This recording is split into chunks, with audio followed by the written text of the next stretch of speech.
Alexei had never been in such a situation before.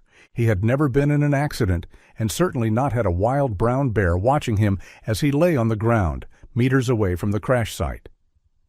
Don't come near me," he tried to yell at the bear as he painfully lay on dried twigs and grass. Still, the bear crept closer, forcing him to attempt to move away. He couldn't. He was in so much pain. It had all happened in a heartbeat. A horned animal, a deer or an antelope, Alexei wasn't sure, burst onto the road as he was driving through. It was a flash of brown muscle and instinct. There was no time to think, only to react.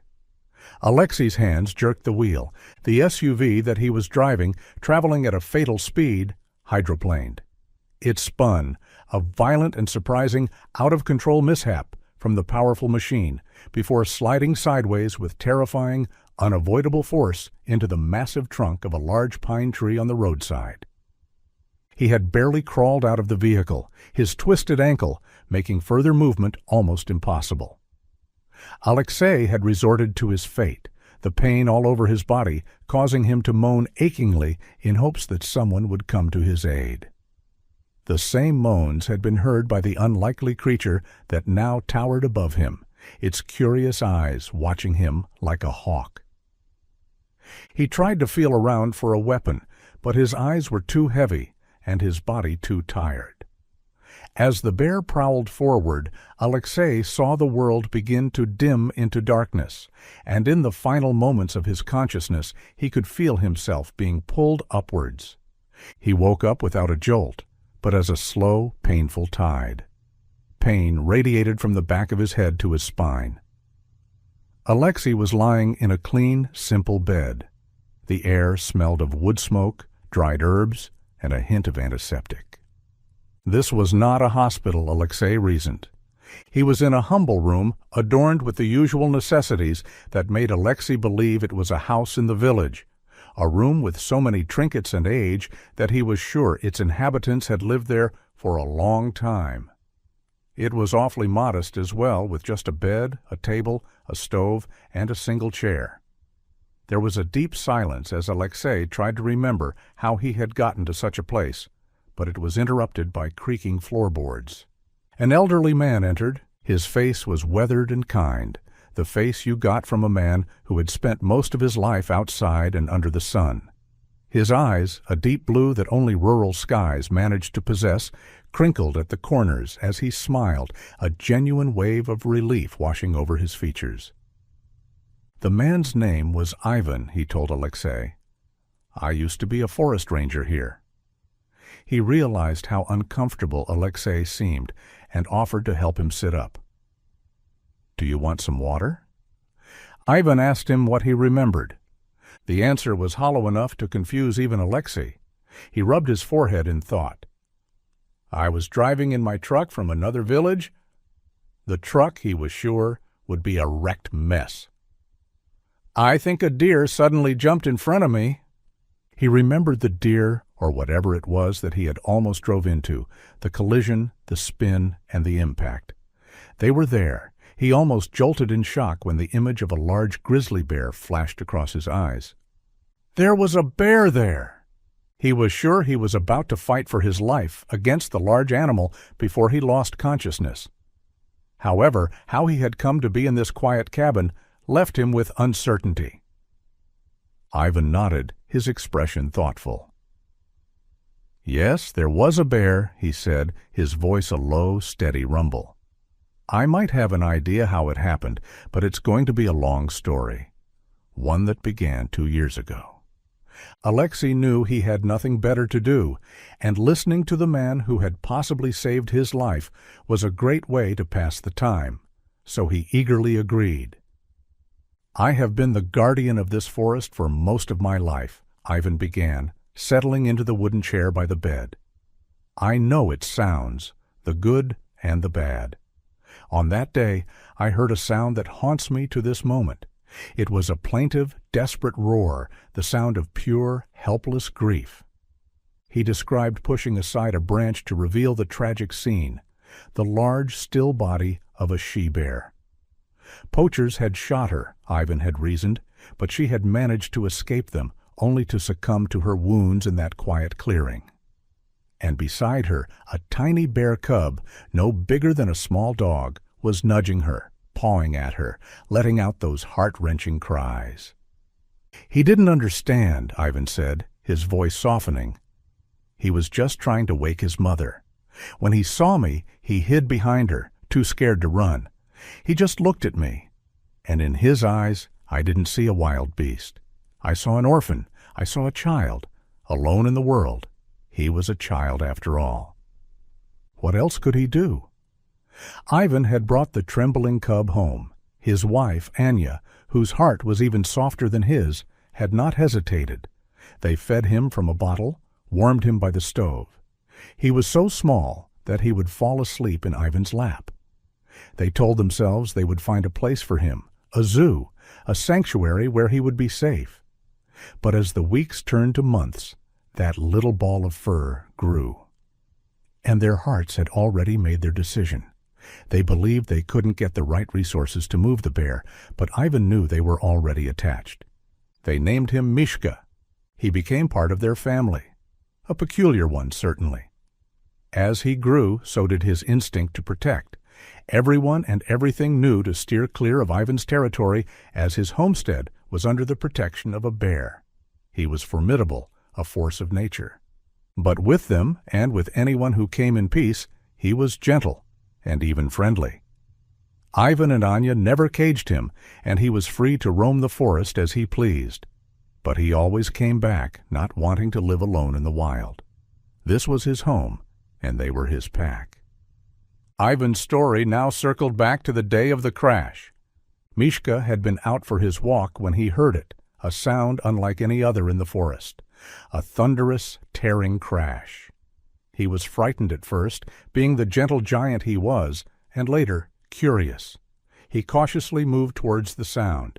He found Alexei lying on the ground there, amidst the shattered glass and twisted metal. Mishka could have done anything. He could have seen him as a threat, attacked him, or just ignored him, leaving the strange young man to his fate. But he didn't. Ivan and Anya had shown him compassion when he was helpless, and Ivan reasoned it was his way of reciprocating. He made a decision. The bear approached Alexei and began sniffing him. Realizing he was hurt and unconscious, Mishka decided to help him and took him between his teeth by the collar of his shirt. He slowly dragged him back to the forest ranger's house. "I had begun to worry," Ivan continued. "Mishka didn't take so long on his walks, and it was getting dark. I thought something had happened to him. But I saw him in the distance, coming out of the tree line, and for a while he didn't move. I looked closer to see he was dragging something large. I thought, he's caught a large deer. He's bringing home his kill. I ran out to meet him and see what he was carrying." Ivan's voice trailed off as he relived the moment. He described how the shape became clearer as he got closer. It wasn't a deer. It was a man. My blood ran cold. I thought my bear had killed a man. I rushed to you, my heart in my throat. But when I looked, I saw no claw marks, no mauling, only the cuts from the glass and the bruises from the crash. And I understood you had probably been in an accident. Mishka hadn't brought me a kill after all. He had brought me a patient. With great effort, Ivan had lifted Alexei and carried him into the house. Mishka had followed. It was obvious the beast was worried and too curious for his own good. For 3 days, Alexei had lain there, not moving. Ivan and Anya took turns watching over him. They had begun to lose hope and worried because there were barely any means to get Alexei to a proper hospital. And then he opened his eyes. Ivan was so relieved. Alexei sat there, propped up against the headboard, the story swirling in his mind. It was unbelievable, a fable, something from a fairy tale. He wanted to believe, but a part of him, the modern, rational part, resisted. Ivan saw the doubt on his face. He didn't argue. He simply said, in that quiet, steady voice, "Look down." Alexei slowly, hesitantly, looked down at the floor beside his bed. There, on a rough-woven rug, lay Mishka, the full-grown bear. He was enormous, a mountain of dark fur. He was lying on his side, his head resting on his paws, his dark, intelligent eyes fixed on Alexei. He breathed softly, making himself small, non-threatening. It was almost like he didn't want to frighten the man he had saved. Alexei sucked in a breath, shocked. This bear had saved him and was now watching over him, in this house that seemed to have come straight out of a medieval fantasy. A wave of emotion, so powerful it stole his breath, washed over Alexei. The last vestiges of doubt evaporated, replaced by a staggering, humbling gratitude. He was grateful. He had no choice but to be. Over the next 2 weeks, as Alexei healed, a bond formed. Mishka treated him with the same gentle kindness he showed Ivan. He allowed Alexei to scratch his thick fur, to rub his belly and ears, to walk with him through the sun-dappled clearings around the cabin. They very quickly became good friends and attached. "Hey, slow down!" Alexei called after Mishka one afternoon as they walked through the forest path. It was unsurprising when Mishka ignored him. He usually forgot that the bear didn't understand human language, and even if it did, it would learn Russian, not English. The bear stopped a few yards ahead and waited for him to catch up, and by the time Alexei did, his ankle was sore. It had been healing since the accident. Walking around was a bit of a hassle, but he was trying. By the time he got to Mishka, Alexei realized the bear had stopped at the crash site. They walked past daily, and the bare spot must have confused the bear.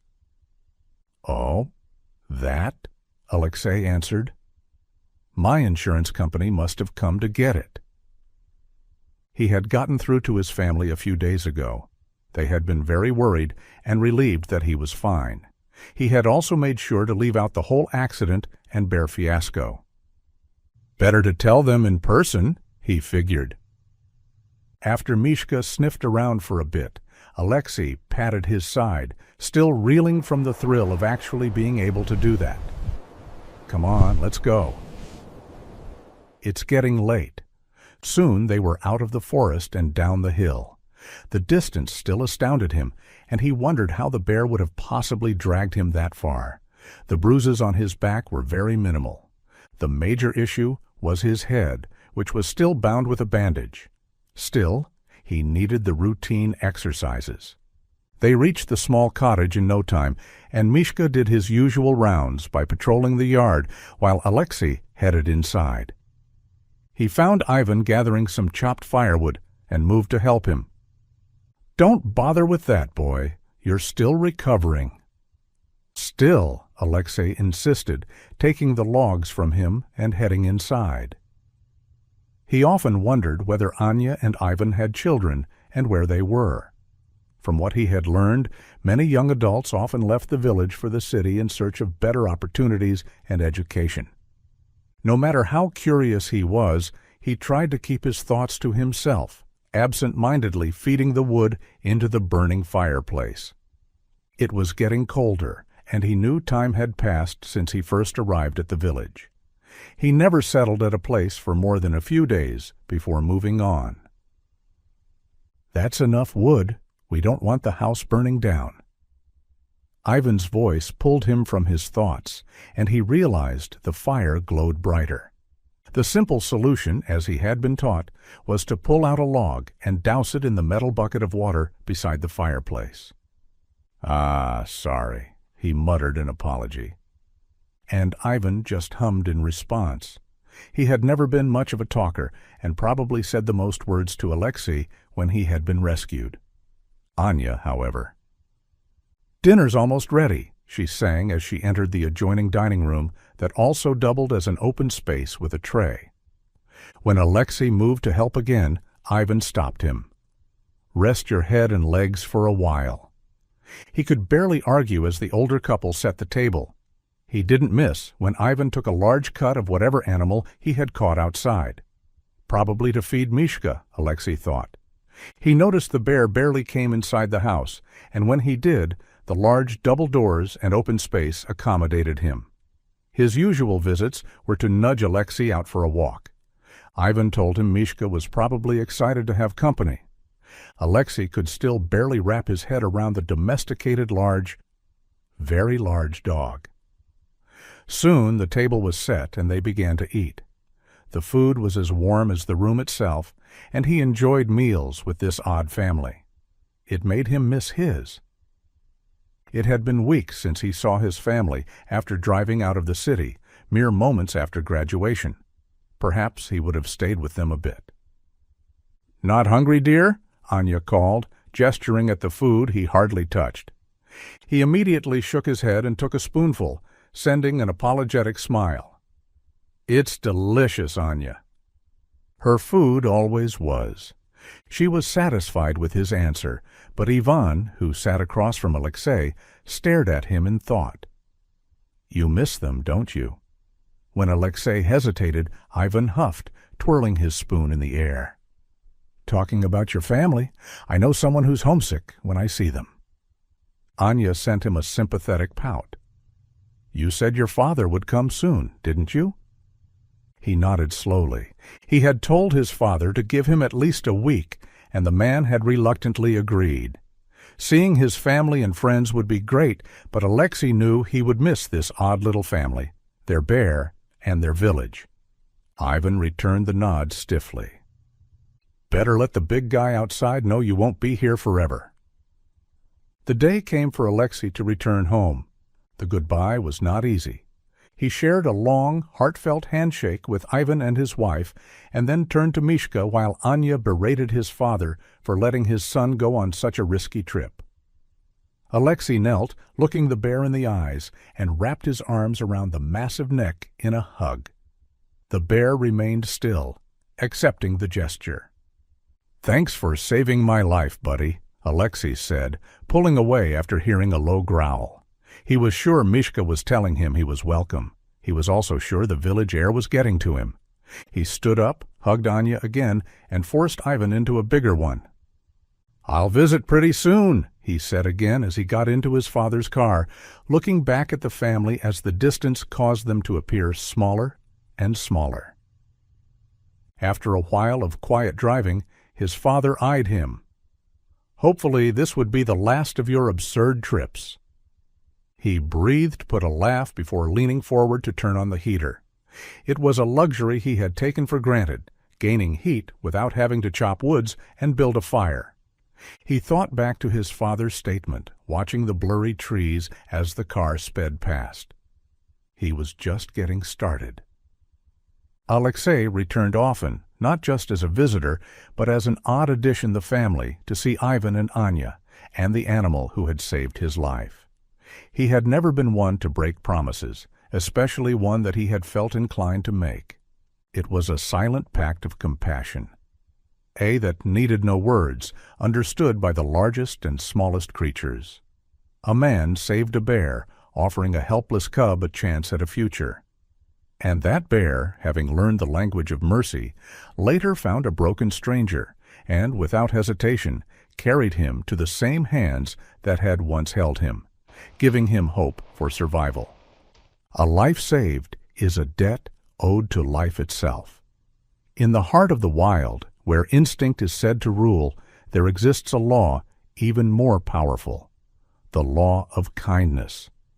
And sometimes the wild reminds us of that law in the most extraordinary ways, teaching us that no good deed, no matter how small, ever truly goes unnoticed.